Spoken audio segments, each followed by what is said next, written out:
Black screen. The sound of a frantic 911 call fades in. David's voice, breathless and panicked. My wife. I found my wife. She's not breathing. Rapid flashes, close-up of a bone-dry bathtub, police lights strobe through rain on a Victorian house, investigators mark evidence on a spotless floor. The scene didn't just feel wrong, it was impossible. A woman found wet, but the tub and floor were bone-dry. No water, no splashes, no answers. This wasn't a tragedy, it was the final act of a cover-up. And the man at the center? His performance was Oscar-worthy. But investigators weren't his audience, they were his critics. To understand how a marriage ends in a staged drowning and brutal murder, you have to look behind the perfect facade.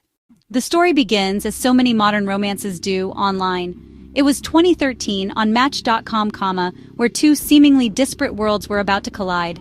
In Minnesota, there was David Tronis, a man whose profile projected an image of stability and success. And nearly 2,000 miles away in Orlando, Florida, was Shanti Cooper. Shanti wasn't just looking for a partner. She had already built a full and enviable life for herself. A brilliant and driven entrepreneur, she was the proud mother to her young son Jackson and the founder of a lucrative financial software business. She was, by all accounts, a woman who had it all.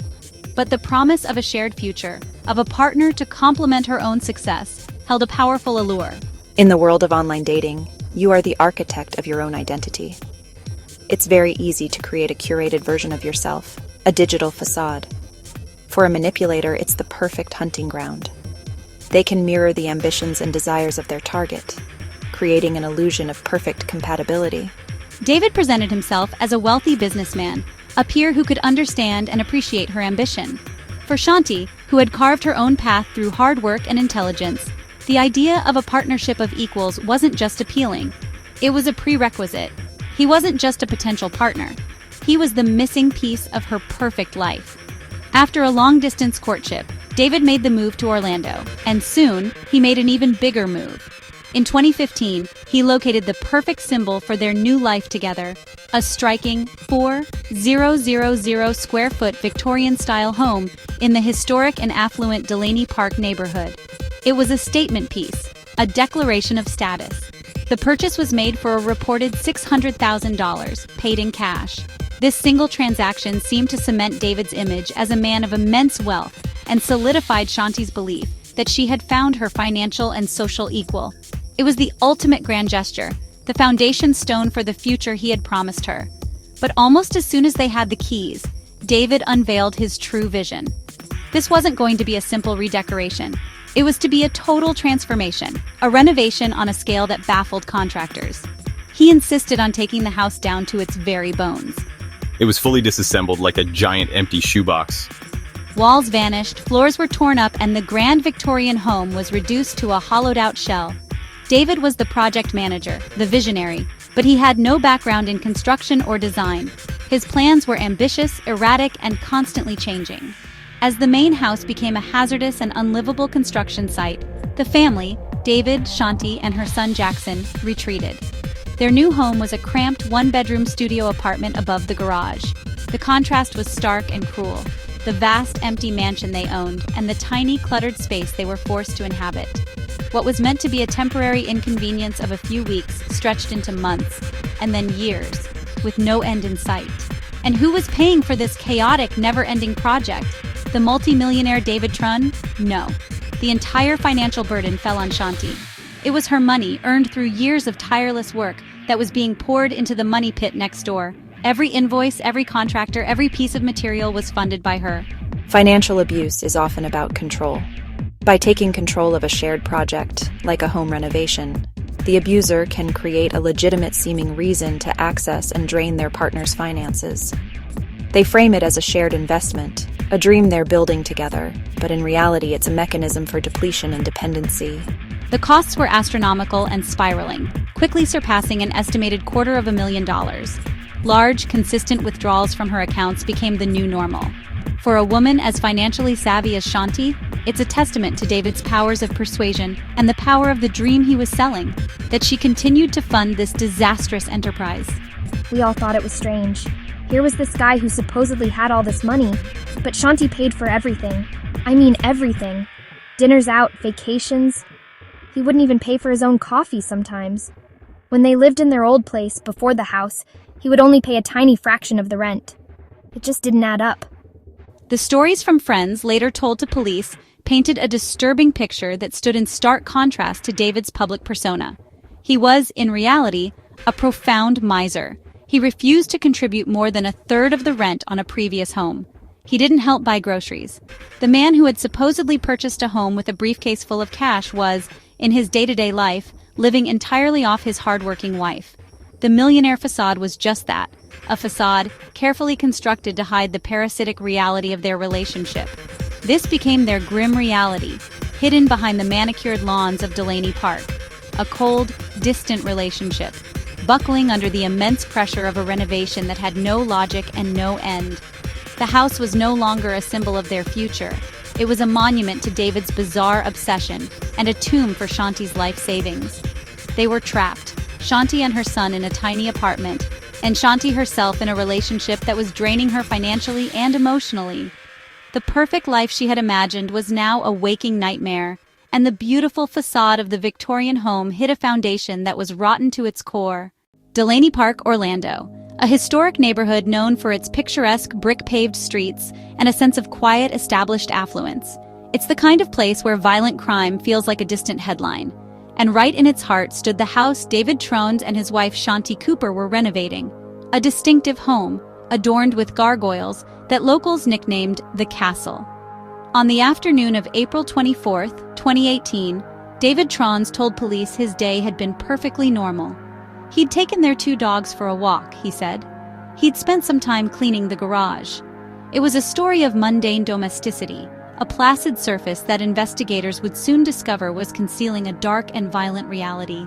Every detail he offered was meant to paint a picture of routine, a stark contrast to the horror he claimed to have stumbled upon. The call came into the Orange County 911 Dispatch Center at 2:57 p.m. The voice on the other end was a man, breathless and seemingly frantic. My wife, I found my wife, she's not breathing. The operator, trained to cut through panic, tried to get specifics. David's story tumbled out. He claimed he'd been in another part of the house when he heard the sound of running water. I heard running water, and when I entered the bathroom, I found an extremely awful scene. Shanti, in her pajamas, floating in the tub. I tried to do CPR. I can't get her to breathe. On the recording, his efforts sound performative, his breaths loud and labored, yet the operator hears no signs of water being expelled. None of the grim sounds associated with resuscitating a drowning victim. It was the first detail that didn't add up. When Orlando police and paramedics arrived, they found David Trones outside, waiting. He immediately directed them to the master bathroom, where Shanti lay on the floor. To the first officers, he was quick to offer a theory. She might have slipped and fallen. He was portraying himself as a shocked, grieving husband. His apparent cooperation was striking. When asked to come to headquarters to give a formal statement, he readily agreed. He didn't ask for a lawyer. In fact, he seemed eager to talk with homicide detectives Teresa Sprague and Barb Sharp. It's a common tactic for the guilty. They believe if they cooperate fully, they can control the narrative and steer the investigation. They underestimate the ability of experienced detectives to see through the performance. The refusal of a lawyer in this context is not a sign of innocence, but often a display of supreme and ultimately foolish arrogance. Back at the house, the crime scene was telling a very different story. The first responders were trained observers, and what they observed didn't align with David's frantic tale. He had mentioned finding Shanti in a tub of rose-colored water. A delicate euphemism for water tinged with blood. Yet, the scene itself was pristine. The tub was only partially filled, and the area around it was completely dry. The floor, the bath mat, the neatly folded towels on a nearby rack, all untouched. Think about the physics. Pulling a limp body from a bathtub would inevitably splash a significant amount of water. There would be puddles, wet footprints, soaked towels. None of this was present. In any legitimate water-related rescue, water is key trace evidence. It gets everywhere.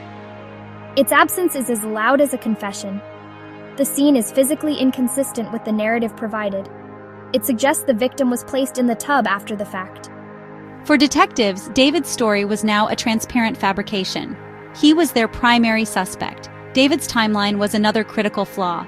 He claimed the entire event, finding Shanti, attempting CPR, and calling 911, happened within a frantic 5-minute window. But the silent witness of Shanti's own body told a different truth. Paramedics noted that rigor mortis, the stiffening of the muscles after death, had already begun to set in. This is a biological process that typically doesn't start for at least 2 to 4 hours post-mortem. David's 5-minute story was impossible. Shanti had been dead for much longer. While David was weaving his tale, Detective Sprague was noting another part of the house, a small studio apartment. The bed, she later testified, was unusual. It was disheveled, yet it had also clearly been made. Even more telling, the bedding didn't match. The comforter belonged to one set, the sheets to another. This suggested the original bedding had been removed, stripped from the bed for a reason. Investigators began to suspect the real struggle hadn't happened in the bathroom at all. The final, irrefutable evidence came from the medical examiner's office. The autopsy laid the truth bare. Her injuries simply didn't match the story of a slip and fall. The trauma was extensive and brutal. She had been beaten and strangled. The medical examiner documented significant blunt force trauma to her head and face, and bruises around both eyes, classic signs of a violent assault. A slip and fall injury typically results in a single point of impact.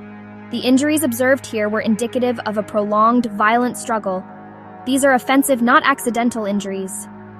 And the most damning finding of all?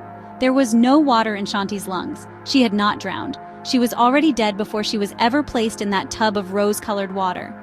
The bathtub wasn't the scene of an accident. It was the final act in a calculated and brutal cover-up. With the physical evidence at the scene screaming foul play, the detectives' focus narrowed to one man, the grieving husband sitting across from them in a sterile interrogation room. David had come to the station willingly, a move that investigators often see from offenders radiating a dangerous overconfidence. He believed he could control the narrative, that he could perform his way out of any suspicion. But the clock on the wall was unforgiving. Over the next 14 grueling hours, his meticulously constructed performance would not just crack, it would crumble into dust. For the first few hours, David played the part of the devastated spouse. He recounted their life together, painting a picture of domestic bliss. He spoke of their shared dreams and future plans, his voice thick with a carefully rehearsed sorrow. He wrapped himself in a blanket provided by the station, a physical barrier that also served as a prop, making him appear vulnerable and cold. The detectives let him talk, giving him enough rope to build his own gallows. They noted every detail, every pause, every subtle shift in his story, waiting for the first inconsistency to emerge. In a high-stakes interrogation, we look for emotional congruence. A genuinely grieving person's sorrow is involuntary. It's a storm that overtakes them. What we see with David is what we call instrumental emotion. He's using the of sadness as a tool. The heaving shoulders, the choked voice, the hiding of the face, it's all a conscious performance. But the body doesn't lie. The most telling sign is the complete absence of physiological responses, most notably tears. It's a telltale sign of deception. You fake cried for about 7 or 8 hours today. Not one tear came out of your eyes, not one. You have fake cried over this woman's death since we made contact with you. You've put on a show for my partners, for me, for everyone you've spoken to, but we see right through it. There is not a lick of remorse for what you did to this woman. As the hours wore on and the detectives' questions became more pointed, David's tactics shifted. His feigned sorrow gave way to a new strategy of control. He spoke so quietly at times that detectives had to lean in, a potential tactic to control the interview's pace. This forces the interrogator to close the distance, creating a false sense of intimacy and shifting the power dynamic. It's a subtle act of manipulation, designed to make his questioners work for every answer and to project an image of a man too traumatized to speak. His eyes, too, told a story he wasn't voicing. A behavioral analyst reviewing the tapes noted that people recalling a true memory often look up or to the side, accessing the brain's memory centers. But David consistently looked down, a classic indicator that a person is accessing the part of the brain associated with kinesthetic feeling or constructing a narrative, rather than simply remembering one. He wasn't recalling what happened, he was building a lie, brick by brick. When confronted with the inconsistencies in his timeline, the time he claimed he found her versus the time neighbors heard a commotion, he had no answer. When asked directly if he was responsible for Shanti's death, his response was chillingly devoid of the outrage an innocent man would feel. While David was spinning his tale of deception at the police station, Shanti's body was miles away at the medical examiner's office. And unlike her husband, her body could not lie. It was telling the silent, undeniable truth of her final, terrifying moments. In the cold clinical reality of the autopsy suite, the fiction of an accidental fall was being systematically dismantled by science. The medical examiner found the cause of death was not a simple slip in the tub. The official ruling was a homicide, caused by a brutal combination of manual strangulation and blunt force trauma to the head. The evidence on her body indicated a violent struggle. There were defensive wounds on her hands and arms, proof that Shanti had fought for her life. This was no accident. This was a murder. The information was relayed to the detectives in the interrogation room, providing them with the final, irrefutable piece of leverage they needed. Armed with the autopsy results, the crime scene evidence snapped into sharp, horrifying focus. Shanti's blood, found on the side rail of their bed, was the linchpin. It became clear that David had not found her in the bathroom. He had attacked her in the place she should have been safest, their own sleeping quarters. The evidence painted a grim picture, a violent confrontation in the bedroom, a struggle that ended with David killing her, and then a calculated attempt to cover his tracks by moving her body to the bathtub to stage an accident. The performance was over. The truth, in all its brutality, had finally taken center stage. Faced with irrefutable autopsy evidence, the detectives' approach shifted from probing for inconsistencies to actively dismantling a lie. Trust me, the evidence in her body speak for itself, and your story is BS. Nobody is going to believe that. Confronted with the fact that Shanti was strangled, he just sat in silence. For David, the renovation was about building a fantasy. He had become obsessed with appearing on a reality TV show called Zombie House Flipping. Just days before her murder, the couple met with Ori to confirm they were on board. Both agreed, but Ori recalled Shanti seemed pissed off at him and left immediately after the meeting. It had forced them into a tiny garage apartment, with Shanti and her son upstairs while David slept on a couch in the garage below, a clear reflection of their emotional distance. Pissed off at him. Prosecutors would later argue this was the final straw. Shanti's refusal to participate in his reality TV fantasy threatened to shatter David's obsession. When Shanti's body was discovered, her expensive $15,000 diamond engagement ring was missing. Then, investigators found the ring among David's possessions at his mother's house.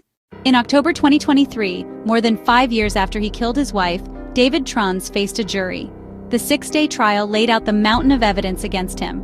Prosecutors presented the impossible crime scene, the dry bathtub, the dry floors. They showed the jury the gruesome autopsy photos detailing the strangulation and blunt force trauma. After deliberating for less than 5 hours, they returned a verdict. Guilty of first-degree murder. David Trons, who looked teary-eyed during closing arguments, was immediately sentenced to life in prison. A weight that's been lifted off of our shoulders. The house in Delaney Park, once a symbol of a dream, now stands as a monument to a nightmare, a zombie house in the truest sense, forever haunted by the memory of a killer renovation. The case of David Trones is a chilling reminder that monsters often hide in plain sight, camouflaged by a facade of normalcy. What do you think? Was his desire for reality TV fame the ultimate trigger? Let me know your thoughts in the comments. And if you appreciate deep dives into cases like this, be sure to like and subscribe for more. David Trones failed to act his way out of murder. His performance was seen for what it was, a hollow, desperate cover-up of a brutal act. Shanti Cooper Trones was a successful, intelligent, and beloved mother whose life was cut short by greed and a pathetic need for validation. Justice was served with a life sentence, but it can never bring back the vibrant woman whose trust was so devastatingly betrayed.